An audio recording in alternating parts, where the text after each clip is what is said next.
Ladies and gentlemen, please welcome our customer panel led by Vice President Gartner, Richard Watson.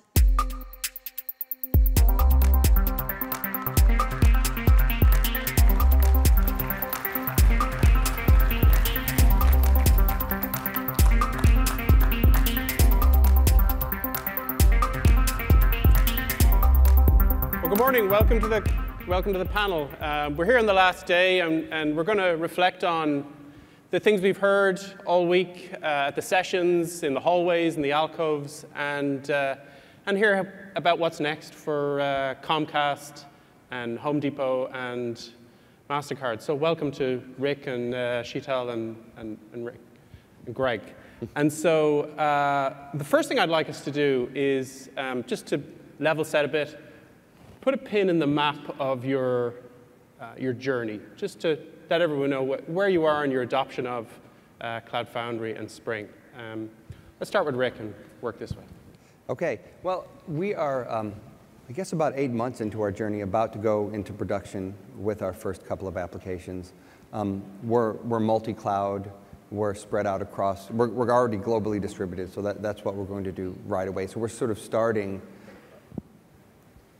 over here instead of just doing it small and going. But we're excited. It's all going very well. So Home Depot, we are about year 3 of our transformation. We have more than, we have thousands of apps in production using Cloud Foundry. We are now trying to go multi-cloud, with our private cloud and now on GCP. So lots of exciting applications being developed and more stuff going to BCF, especially our greenfield applications. Right. Okay. And we've heard from a lot of your colleagues this week, Greg, about where Comcast is, but just maybe, as I say, just put a pin in the map for everybody. It's interesting. We've been on almost year 4 of our journey, but it really feels like we're just getting started. Yeah. So I would put that pin still early in the journey. There's a lot more that we're going to be able to do. Right. Yeah. Okay. So who here had their mind blown this week? Yeah? Who had their assumptions turned upside down? Something that really surprised them. Yeah? Does everybody have one thing that really surprised them? And so that's what I'd like to hear from the panel here. What's that one thing that really made you think, I didn't expect that? I can give, well, 2 things. One that surprised me and one that excited me. Is that okay? Sure, go for it.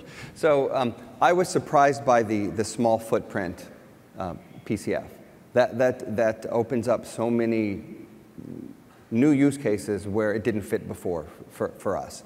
I'm excited by serverless. And I think if you're not excited by serverless, you're not paying attention. Sure. That's the journey, right? That's where we're headed. What do you have in mind in terms of the small footprint CF? Well, so we're at Mastercard. We're in almost every country, and we have to deal with ever-changing regulations. We could, in 6 months, need to keep our data on soil somewhere. It might not be a big enough market where we can put 5 racks of equipment. So the cost of starting your first application is pretty high. With Pivotal Cloud Foundry now. So it's exciting. It opens up a lot of potential markets for us where we can use it. Yeah, thanks. We'll go with Greg this time. All right. For me, the biggest surprise is just how pleasantly overwhelmed I am. There's so many things happening, so many announcements, so many benefits that are accruing to the development teams, which are more directly accruing to our customers and our business. And I don't know that there's any one thing. There's some of the enhancements with Spring and reactive and serverless, and some of the demos that we saw were pretty mind-blowing. Sure. Yeah. And there was another thing you said to me yesterday, which really struck me. You said it wasn't so much of a surprise as things crystallized for you. Like everybody here is on the same journey. Yes, you're at different points, but everybody's going the same direction. Yeah, it really does affirm for me that we're really all in the same boat. There's a lot of challenges that we all share, and I've talked to a lot of people, and it seems like we've mastered that, but it's really just a journey that starts with that first step. I think James said the future's here right now. We're in the middle of this transformation, and you just have to start. Yeah. What about you, Sheetal? What completely blew your mind? So I think from my perspective, it was, like Greg said, I don't know if it was a light bulb, but more of an affirmation that everybody is going through the journey. But what is also cool is, typical IT development in a big enterprise, right, the non-startup environment. Yeah. Listening to a lot of these things, a lot of these, coding sessions, it feels like coding Java in an enterprise is fun again. I think that was, a long time back, I remember I used to go to some of these conferences and look at all the new things that are coming out and like, yeah, we'll do that in about 3 years. But now, a lot of the stuff, we have so much control with all of these abstractions available, and with Cloud Foundry, there's nothing stopping us from going back and like, oh yeah, let's try this out, let's build this build pack and deploy this and try out X, Y, Z. And I don't know how many of the developers will get that feeling, but depending on how many. Sure. Yeah. So again, the future is now. Yeah.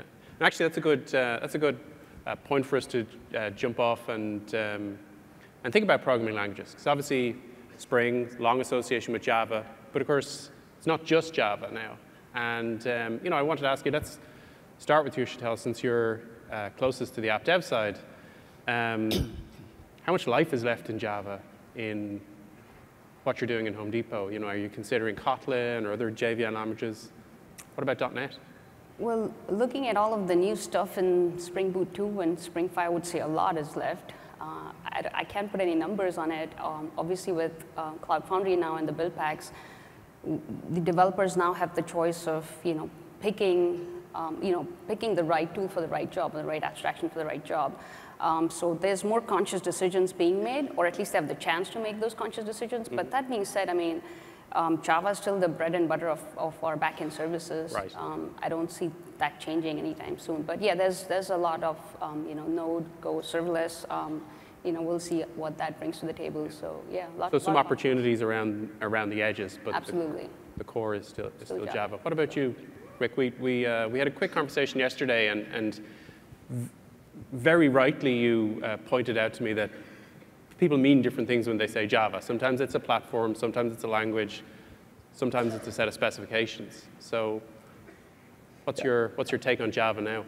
Well, I think there's a lot of life left in Java. I think that, I hope that there's not a lot of life left in J2EE and the architecture. That's hopefully the people here. They're here and doing this because they know that there's a better way. But one of the things that has been useful to us about Pivotal Cloud Foundry is that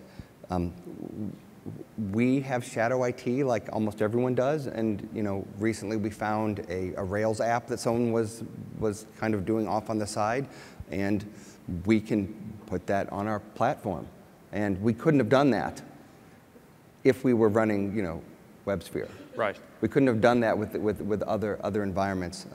So it's extremely useful to us. So I think that there's a lot of life left in Java, especially in financial service industry. But I think the world is open for whatever you want to use. It shouldn't matter. I don't intend to ever try to dictate to a development team what they should use. They should use whatever they're good at or whatever's best for them. Sure, and I know you share that view, Greg. Yeah, absolutely. There's an amazing amount of innovation that's happening, and what I'm really excited about is this ecosystem that enables choice. Choice of cloud provider, choice of development framework. Certainly there's a lot of functionality we heard about that helps accelerate things and breathes that life, makes Java fun again. But for me, it's really about, I'm really excited about the choices that people have. Yeah, yeah. And actually, speaking of choice, obviously one of the ideas behind Java was that you had a choice of where to run it. When I talk to Gartner clients about Cloud Foundry, a lot of them say part of their motivation is that they have a choice of which infrastructure to run on. It enables multi-cloud for them. And so, I wanted to ask you, how do you view multi-cloud? How have you implemented it? And let's start with Rick this time. Rick, you've spent a lot of your career helping people build cloud infrastructure. For us, multi-cloud is an imperative, right? We have to be everywhere in the world. We have to be able to run anywhere at all. Anything, anywhere, where appropriate. That's kind of the saying we use. But that's the reason we actually chose this abstraction, is trying to deal with all the different knobs and levers just to handle networking or security or anything at a particular cloud that's operationally too difficult. So it's an imperative, it's a requirement, but it's extremely difficult to handle it on your own without some sort of abstraction. And I don't think that we would be able to go multi-cloud quickly without something like Cloud Foundry helping us. Right, yeah. And what's the situation at Home Depot with multi-cloud, Sheetal? So I touched upon it a little bit. We started off with on-prem, and we are now going with PCF on GCP. We do have applications that are on Google App Engine, but the abstraction definitely helps with the development teams not have to worry about which cloud are we deploying to. Right. I think letting the focus be on business development, focusing on what features and how to implement those features versus worrying about, well, we need 3 more months to figure out how to deploy. Yeah. So that definitely helps a lot, I think. So if your platform operations team is doing the job right, from an app dev's point of view, they maybe don't care or shouldn't care. Absolutely, yes. And I think our platform team does a great job of keeping all the underlying stuff away from us. Great. Greg? Yeah, multi-cloud is here as well. We've been in a multi-cloud environment for some time. And again, the exciting thing is the choice. So we can enable the development teams to be able to have that choice and really not care about what cloud they're running on. And that's extremely powerful for us.